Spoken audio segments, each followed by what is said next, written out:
Respawn and EA Games should be ashamed of what they did with this release. This is probably their most important release of this year, and they released it in this state. Jedi Survivor is actually a performance nightmare, and I'm not talking only one platform. I'm talking all of the platforms. I personally tested it on two platforms, PC and PS5.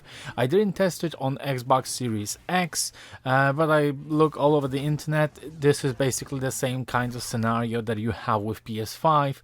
After seeing that this game is using Unreal Engine 4, I knew what I'm going into. Firstly, the site said that is Unreal Engine 5, but then they fixed it and it now says that it's Unreal Engine 4.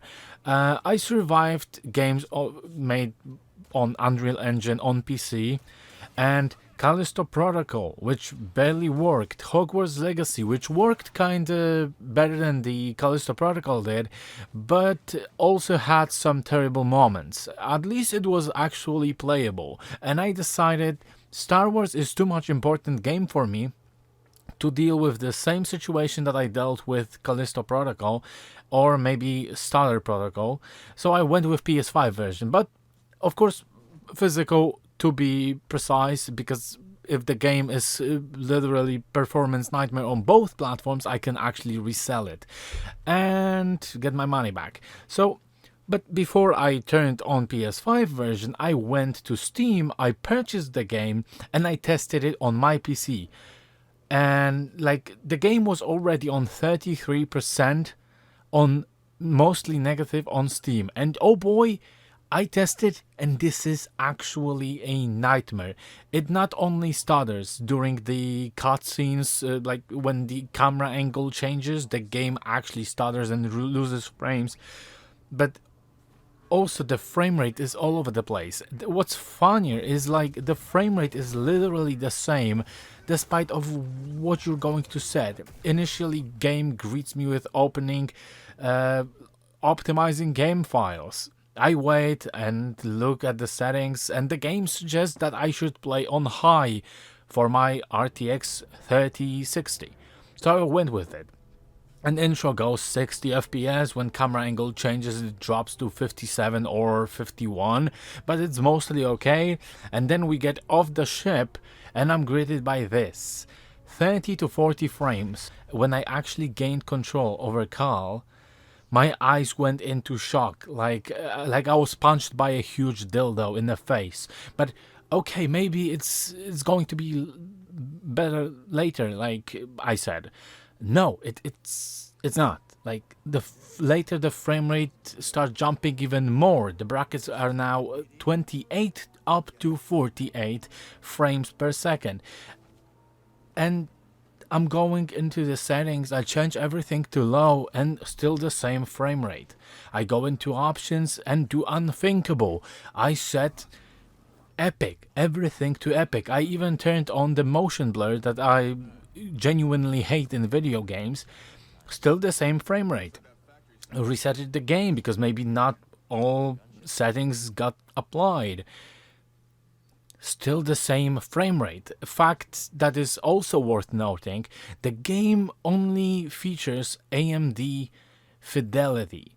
There's no Nvidia support, so if you count that DLSS is going to help you with this game, with the performance, you can't be more wrong.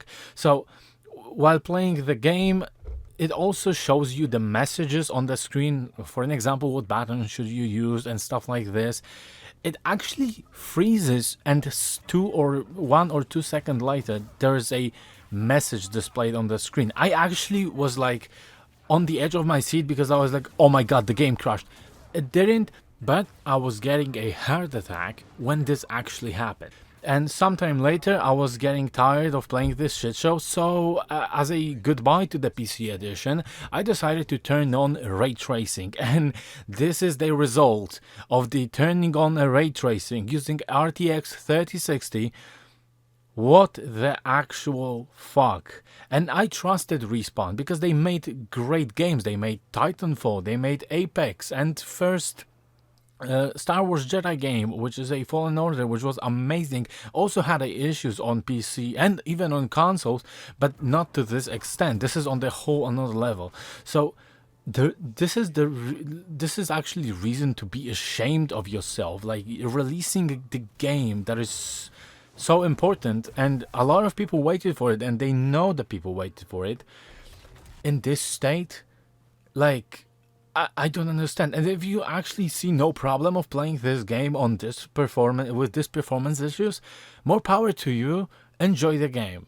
I'm not going to say anything like enjoy the game if you can, but on PC, I personally can't, and it sucks because I wanted to play the best edition possible, and turns out that later I tested the PlayStation 5 edition, and this version also runs not really well, but it's like there are major performance issues where there is a like moments when there are frame drops and they are very visible.